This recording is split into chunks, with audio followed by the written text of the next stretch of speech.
today on Divorce Court.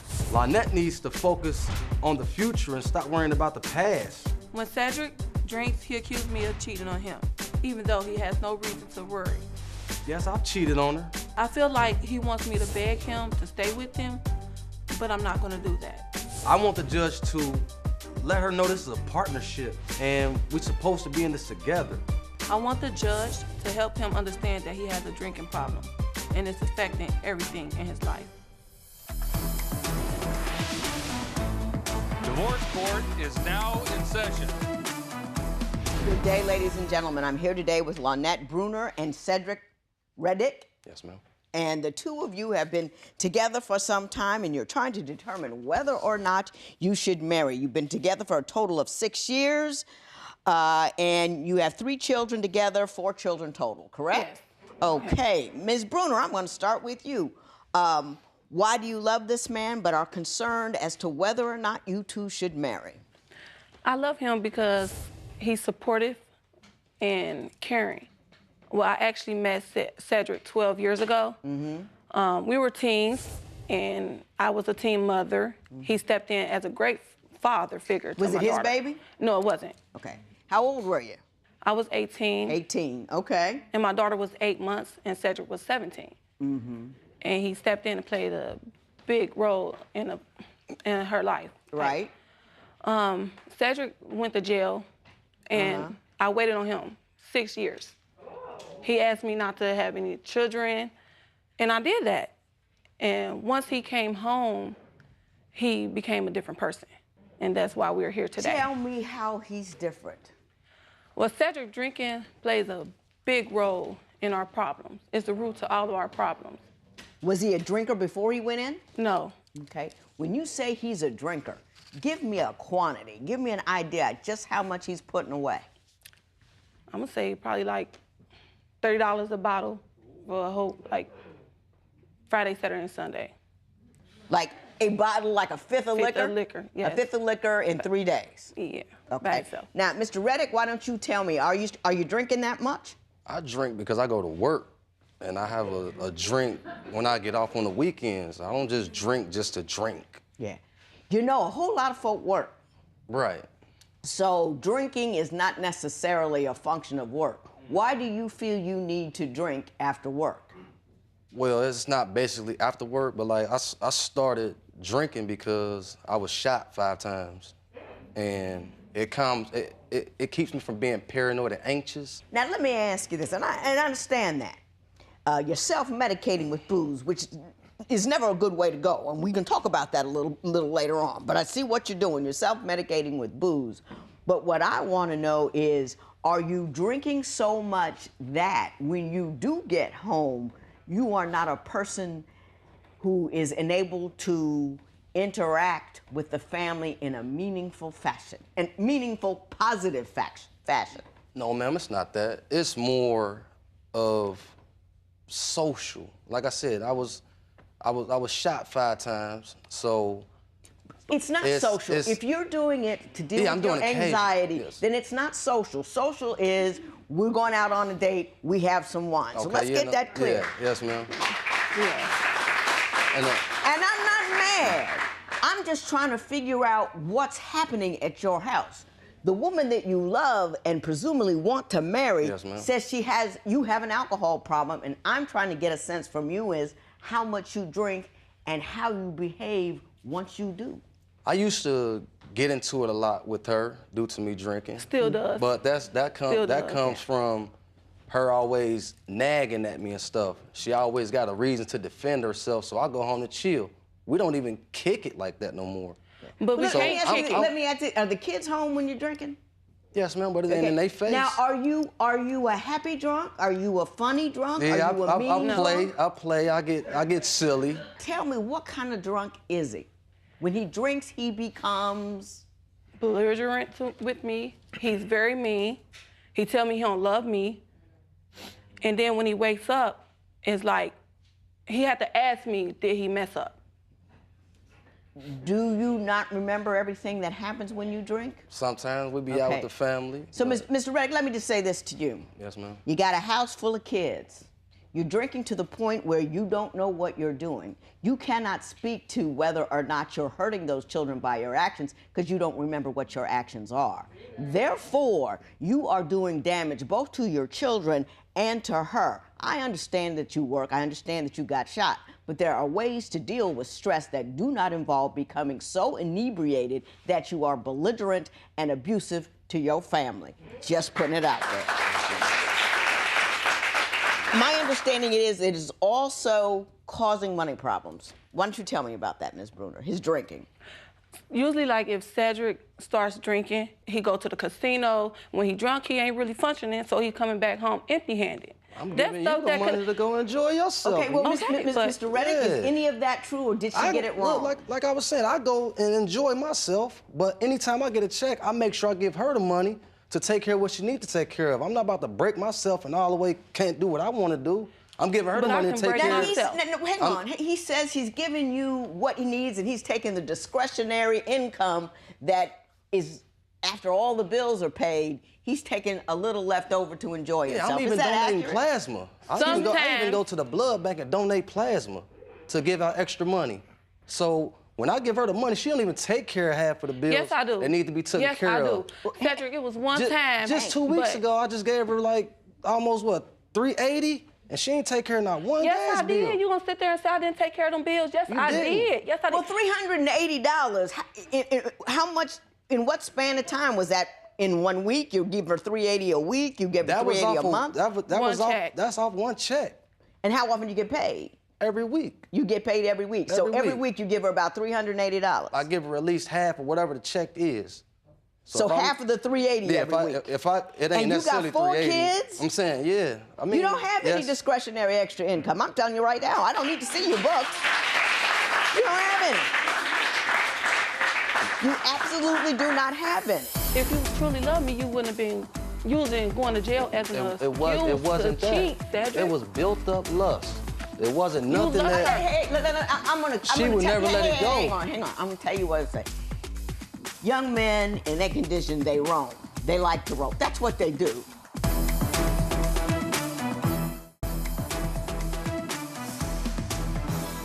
Which one of you wants to start talking to me about the issue of cheating? I'll start. Okay. Okay, as you know, I did 6 years. Right. In prison.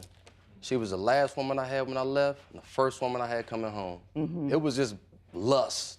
Mm-hmm. And it wasn't nothing to where this is the woman I want to be with. How old were you when you went in? 17. Ooh. So go ahead. And it was more like, she had a chance to, do what she did, and whoever she dealt with, I didn't care about that. It was just more like, hey, this is a girl I had, felt some type of way about when we was younger, and we happened to cross paths again. And from there, it was... But it was the only woman you had ever really been with. Is that what you're saying? What you mean? After I come home? Yeah, after you came home, you went in at 17, you came home, you wanted to experience other women and have an opportunity to look around. You could have said that to me. I was under the impression that you wanted to make a family. Like, you could have did that. I did say that. Yeah, but you... Hang on, talk to me. Tell me how you found out and what the situation was. I found out about Cedric cheating because the girl that he was cheating with, he must have wrecked her car because she kept calling and he had her in his phone under like a guy's name, like one of his friends. So the number kept calling, he wouldn't answer. So she tried to trick him and call from a different number. So he like, who is that calling? I'm like, well, the name ain't saved. And I say the number out loud. He's like, well, answer and see who it is. So I answer the phone and the girl's like, is Cedric around? And I'm like, no, who is this? And she's like, who is this? I'm like, this is baby mama. And she's like, oh, he ain't tell you. He wrecked my car. He supposed to be paying for it and this, that, and third. So I'm like, well, Cedric ain't passing out no money until Cedric pass out me some money. I got you, Mr. Reddick, did you have to sleep with the woman in the wrecked car? Nah, it was more, we both was out, and I went out to the club. I just came home, so I'm getting out. So did the car get injured somewhere? No, it was just like process? a little scratch on the car. Was the sex that good, or were you drunk? I mean, what happened? Yeah, we was drinking. You were drinking? We was drinking. I was coming out the little bar thing and happened to hit the wall, and that was it. Now, Ms. Bruner, been mad at Mr. Reddick, and I'm going to fuss at him some more. But right in through here, I'm going to ask you this question. Can you not see, though it was incorrect, 17-year-old, never been with anybody but one woman, and he slips up because he wants to see what it looks like? Not right, not cool, but do you think it's forgivable? It's forgivable. He was young. Shoot, I was young. Mm-hmm. And that's why I stayed, because it was forgivable. But I just feel like Cedric could have said, I think I'm in love with you. I think I want to be here, but can I make sure I first? think. I've always told you I am. Yeah, but if you truly love me, you wouldn't have been using going to jail as an excuse It wasn't to that. cheat, Cedric. It was built up lust. It wasn't nothing love that. her. Hey, look, I'm gonna. She would never let it go. Hang on. I'm gonna tell you what to say. Young men in that condition, they roam. They like to roam. That's what they do. Don't stay mad about something if you're looking to make a future with somebody. You know what I mean? Yes. He made a mistake that was understandable under his circumstances. And if he is the guy that you rode for 6 years, you rode with him, let that little piece go, because who knows what was happening while he was, you know what I mean? Right, while right. you were That's in. what I'm saying, yeah. You know? We had a car accident. Were you sober? I had a beer. Oh, yeah. You're going to hear from people. You're going to hear from me. Yeah. You have absolutely no right whatsoever to take your drunken behind out in a car and kill somebody, because that's exactly what you do. Mr. Reddick, why don't you tell me what kind of problems the two of you are having with family? Well, it seems like everybody want to say something about our relationship. Is everyone saying the same thing? No, everybody's just saying something just to say something about certain things. Give me an example of Like, something you hear all the time. Okay, how I ain't doing what I need to do. She can do better, or she don't need to be with you, but you can't tell nobody else to leave a man, and they'll leave him. But you they know? have reasons. Hang on. And do they express concern about any particular behaviors on your part? It's no particular behavior. At certain times, it's just whatever's going on in that moment. Like, we had a car accident. Were you sober? I had a beer. Oh, yeah. You're going to hear from people. You're going to hear from me. Yeah. You have absolutely no right whatsoever to take your drunken behind out in a car and kill somebody, because that's exactly what you do. That's outrageous and unforgivable. You ought to be glad you didn't get jailed for that. And if you ever pick up some keys with liquor again, please, I hope you get caught and put in jail, because that kills people. Yes, ma'am. One of the reasons why my family always have something to say, because I had to fight Ced for the kids before. What do you drunk. mean? He drunk, he want to leave. And I'm like, you ain't going to work. I'm a grown man. I'm going to do what I want to do. But you're drunk. I don't want you to die, but I don't want you to kill nobody either, because then it's going to be on my conscience that I let you walk out this You keep door. making it seem like I'm a dang on wino or something. How No, am I making Mr. it Reddick, It Mr. Reddick, ain't that, though. It's hang on, like- Mr. Reddick. From your mouth, you have told me how much you drink and that you drink and that you drive. That was at a time. That was like. So it's no longer It's that no way? longer that way. Is that true? Because of me, I don't let him drive. No, because I chose to I not don't do let it. Do him not drive. interrupt.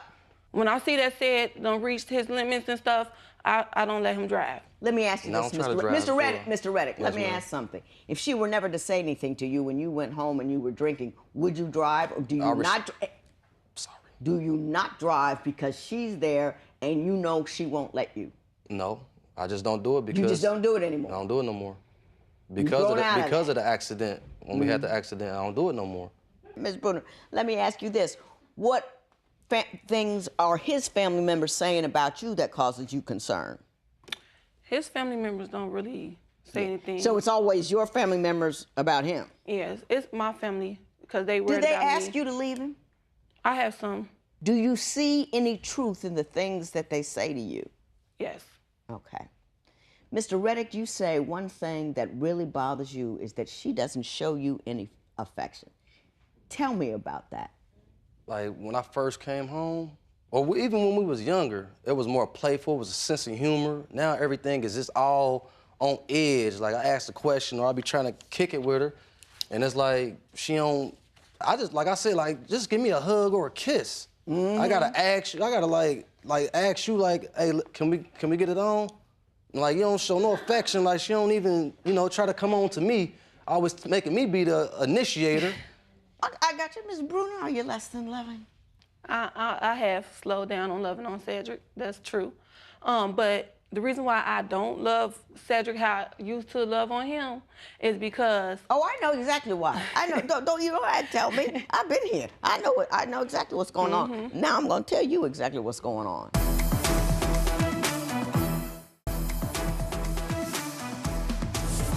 You're here to find out whether or not you should get married. I don't even want to speak to that issue right now. You've got, what, 3 children together? Please don't have any more. That's why he's not getting love. Please don't have any more. Let me tell you what your issues are. You guys are under a lot of stress and pressure. You don't have enough money. You don't have enough experience. You don't have enough understanding about what it is to be a couple. You don't know how to have a conversation. You don't know how to communicate.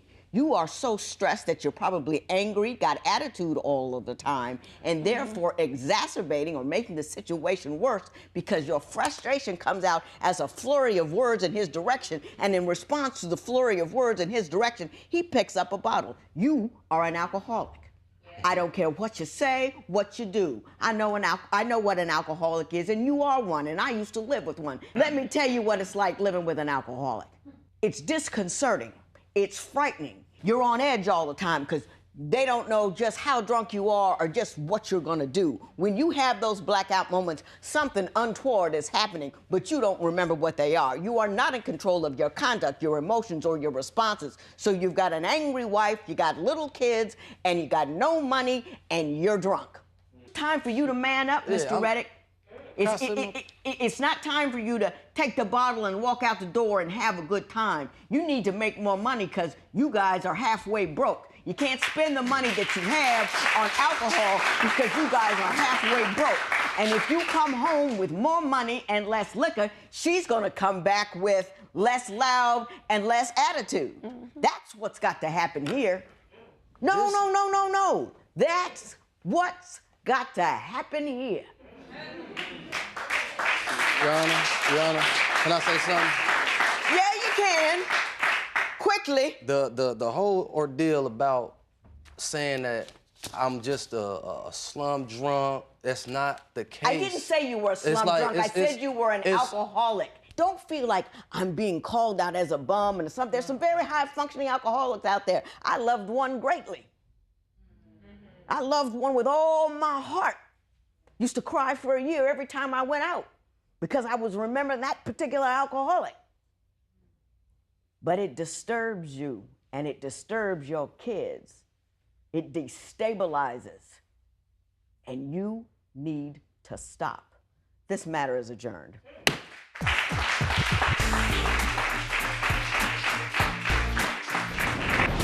Judge Lynn said that he's an alcoholic, but if he don't get help with his drinking, I'm gonna leave.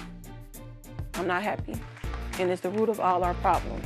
I'm gonna take, the judge's advice and get help with my drinking. I do think that I drink too much, and for it to save my relationship, I'll slow down on it.